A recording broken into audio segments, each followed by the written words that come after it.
Hello, this is King Howard here with Anime Discussion, and I would like to talk about Kill la Kill episode 19. And what I specifically want to talk about in the episode is the sexual harassment between Satsuki and Ragyo, mother and daughter, because it's really different from what has been happening in the series. The series has been very borderline, ecchi, hentai, whatever you want to call it, and this part, like episodes 16 through 19, where the harassment starts to happen between the mother and daughter pair, it like put me off edge. It really set me aside as like saying this is really out of the ordinary as to what Kill la Kill does. Because even though they have the women really dress really weirdly and actually like having a lot of that fan service, and some for the girls too, as with Nudist Beach, it was completely different as to she was grabbing of the crotch, fondling of the breasts, like actually very sexual with her daughter Satsuki. And I'm thinking maybe that's something as seen as Ragyo sees her nothing as more than an object to be used, and that's like the hidden meaning behind the sexual harassment between that, because it's completely different from what's been happening this entire show. Because I can sort of like throw it back as like the way they dress or the way they're drawn as seen as more of a comedic sense, or maybe something of a different meaning. But this is completely out of the ballpark of that idea, and I see it as more of her mother using her as a sex object or an object in general to complete her needs.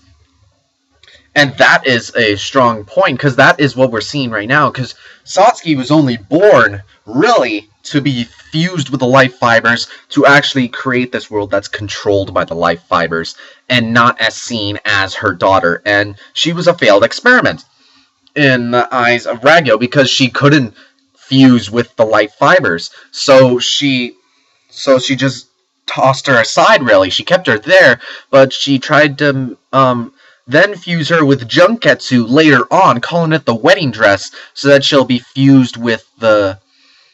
life fibers and become the weapon that she wants to take over the world. But that doesn't work either, because Satsuki doesn't have the resistance or lack of resistance to actually communicate or be a part of to work with Junketsu. Because as we saw in, I think it's episode 18, where Satsuki, like, once she gets into that helicopter, she throws off the Junketsu and like almost collapses from the sheer pain that she actually is taking from Junketsu, because it's trying to take her over and she can't resist it. And going back to like the sexual harassment of it, is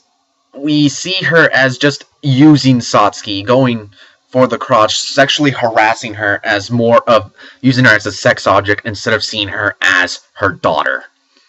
And that is just a very strange way of going about as your own life and blood, as that's just a tool, using her as a tool to get to what you want. And this can also be seen as Matoi, because she is also still being used as that tool to an ends by both the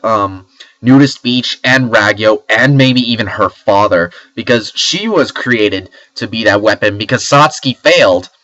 So Matoi was going to be used as the next weapon, but Ragyo thought she failed, only to find out that she was still alive, and that her plans to use her daughters to take over the world has finally reached a point, as we see now in episode 20, as she takes over Matoi's whole psyche now, and has made her that killing machine that she's always wanted in one of her daughters, and not someone where they can go and do wherever she wants. She's now just a tool for her use. Thank you for listening, and this has been King Howard with Anime Discussion, and I hope to see you next time. Bye.